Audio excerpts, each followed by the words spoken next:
Welcome to the 2021 General Fund Budget and Tax Levy, Truth in Taxation, Presentation, and Public Input. Let's move on to our tax levy information.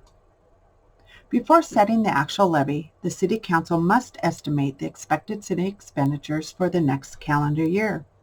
This is done through the preparation of the city budget, which begins in June of each year. After taking into consideration all anticipated non-property tax revenue, including various state aids, the city subtracts the anticipated expenditures from the projected revenues, resulting in a substantial amount of money the city will need to raise through the property taxes. In 21, the anticipated property tax levy, including the debt levy and economic development levy, is $4,824,599. with the general fund budget at $5,616,012. The county assessor determines the market value. This is what each property would be worth on the open market the year before taxes are payable. Then each parcel is also assigned a class rate based on the use of the property determined by the legislature. This is how property taxes are calculated. So how are the taxes are determined? So the legislature frequently changed the classification system, which can shift property tax burden from one type of property to another. The taxable market value times the class rate determines each individual's parcel tax capacity. The tax capacity of a parcel is what dictates the amount of taxes that will be applied to the parcel based on the needs of the government entities, so your cities, your schools, and your counties. As stated earlier, homesteaded residentials are taxed at 1% of the taxable market value. The city's taxable market value, which again is the estimated market value of all properties within the city limits, have increased 57% since 2015. For 21, the city's market value increased approximately 8% to over $897 million. When the taxable market value increases, then the city's tax capacity increases, which has an effect on the city's tax rate. Just a reminder, it is the county assessor who determines the market value for each parcel, and this is determined by January 2nd of the year before taxes are payable. So for 21, that would have been in January of 2020. In addition, each parcel is assigned a class rate based on the use of the property as determined by the legislature. The legislature can change that classification system, which, like I stated earlier, can shift the property tax burden from one type of property to another. Residential is taxed at 1%, commercial at 2%. The city's net tax capacity is used to calculate the city's tax rate. So as taxable market values increase, the net tax capacity increases. For 21, the tax capacity has increased by 7.38%, with about 1.3% in new construction. Since 2015, the city's tax capacity has increased by 48%. Remember, local governments do not directly set the tax rate, but instead the tax rate is a function of the levy and the local tax base. The tax rate is calculated based on the total levy funds. These are the funds needed to cover city services, and then divided by the city's net tax capacity for the year. For 2020, for 21, even though the total levy increased by $256,000, the city's tax rate will decrease by 0.89 to a 49.73. So the total levy for the city has increased an average of about 4% per year from 2015 through 21. As you can see, the general levy, so that's the bar and line in blue, these are the funds that are used to provide the services to the taxpayer, has increased since 2015. This increase is a reflection of the population increase of about 13% since 2010 and inflationary increases of about 1% per year. The debt service levy has decreased since 2015 by 21%, which reflects the decrease in the debt for the city. When reviewing the proposed 21 tax levy of $4,824,599, 3% is allocated towards the Big Lake Economic Development Authority, 24% for the debt service, and the remaining 73% is the general levy. The general levy are the funds needed to balance the budget in order to provide services for the city. So looking at a residential property with a value of about $237,000, the estimated city portion of the property taxes would be approximately $1,100 for the year, or about $4 more a month than the prior year. This is only if the property values increase by 5.5%, which is the average increase projected for residential property values. An estimate of the same residential property with the preliminary tax rate for all entities indicates that the increase over 2020 would be about $8 a month or 2.44%. Again, this is assuming a 5.5% increase in property value.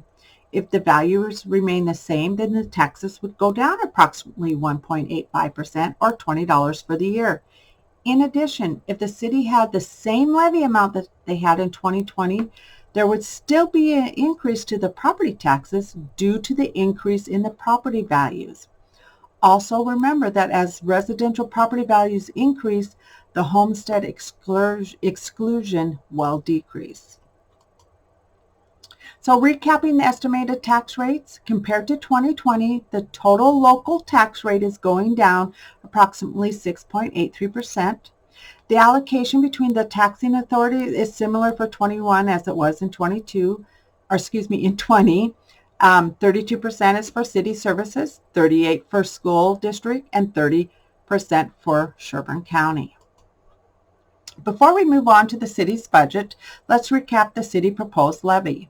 The total levy is proposed at $4.8 million, with a city tax rate of 49.729. Compared to other cities in Sherburne County, like Elk River, for instance, the city's tax rate is slightly above.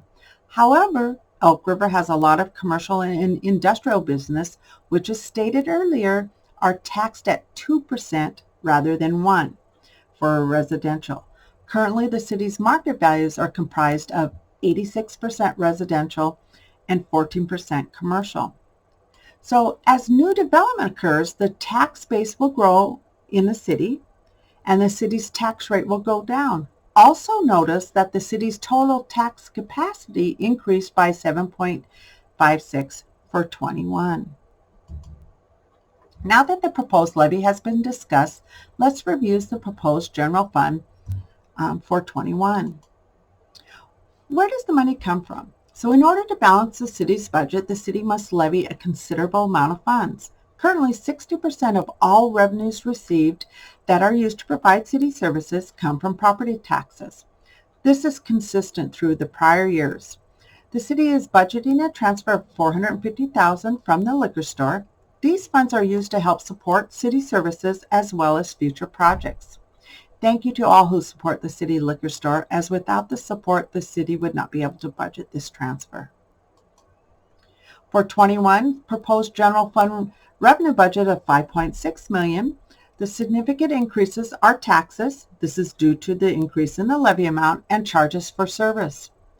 This category takes into consideration additional services for fire inspections in the event that the city does move in that direction. So what is the money spent on? Since the city's main objective is to provide service for those in the city, it is expected that the majority of the budget would be allocated to personnel. For the proposed 21 budget, 64% is allocated to personnel. This is consistent with prior years.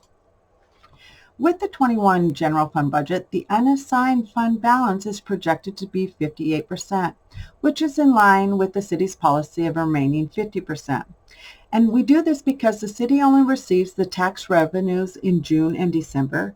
And again, tax revenues are 60% of all revenues needed in order to provide services for the city. So what services are provided? For the 21 proposed budget, the allocation is for the following. 50% is for public safety, which includes our police, fire, and building division that maintains the safety of our community. 15% is for general government. This is the general service and administration of the city. 12% is for culture. This includes parks and libraries and community events. This promotes the quality of life. 15% is for public works, which maintains the infrastructure of the community. 6% for transfers, which are used for future projects or equipment. 2% for EDA, which is used to promote Big Lake. As shown in this chart, the allocation for the 21 general fund budget are consistent with prior year's budget. Public safety, the red portion of the bar chart, which is very important to the community, is normally around 50% of the total budget. Reviewing further the breakdown per type of service, as the population has increased through the years, so has the city services, which then the budget per services also increases. The city did not start transferring funds to the Capital Improvement Fund for future projects until 2017. The only services that's showing a decrease is culture, and this is because in 21, a fleet department was established and the expenses associated to like equipment maintenance were removed from the parks and will now be allocated to fleet. Public safety has shown a larger increases in 19 and 20, and this was due to an increase in the building department in contract for hire services, as well as additional officer and the proposed position in the fire department. So for the proposed 21 general fund budget, the overall increase is $199,949, with the main increases stemming from personnel, professional service, and operational expenditures. With personnel, there's a 1.8 market rate increase to our pay scale, step increases to employees with positive performance review, increase in insurance rates, and the potential increase in staff in the public works and community development departments. For our professional services, we have an increase in an engineering consultant as well as an audit consultant, since there will have to be a single audit for the CARES funds that were received this year. An operational expense, the increase was due to the cost of general liability insurance, contracted services, and the rates for the city's portion that they're charged for their water and sewer use. So if we look at our debt service fund, where does the money come from? So for the debt service payments for 21, these are the payments that are supported by tax levies, not the enterprise funds.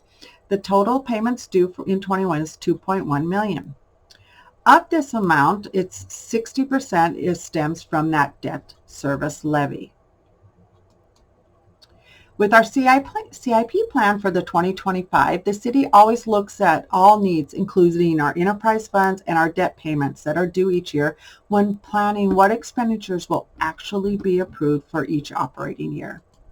In addition, looking at this capital improvement fund, it indicates that the LGA funds again will be used for capital improvements. However, since we do not receive the payments until July and then again 50% in December, any one item that is over $50,000 will not be purchased until December, so that in the event the state holds the allocation, there would not be a shortfall in this fund. Another point of interest is that the park dedication is not actually funded. So those items will have to be moved back until the actual funds are there to be able to pay for the projects. But the projects remain on the summary so staff and council do not lose sight of those needs. Just a quick look at our local government aid allocation and projects for 21 through 25. Staff continues to plan for the future in a very conservative method.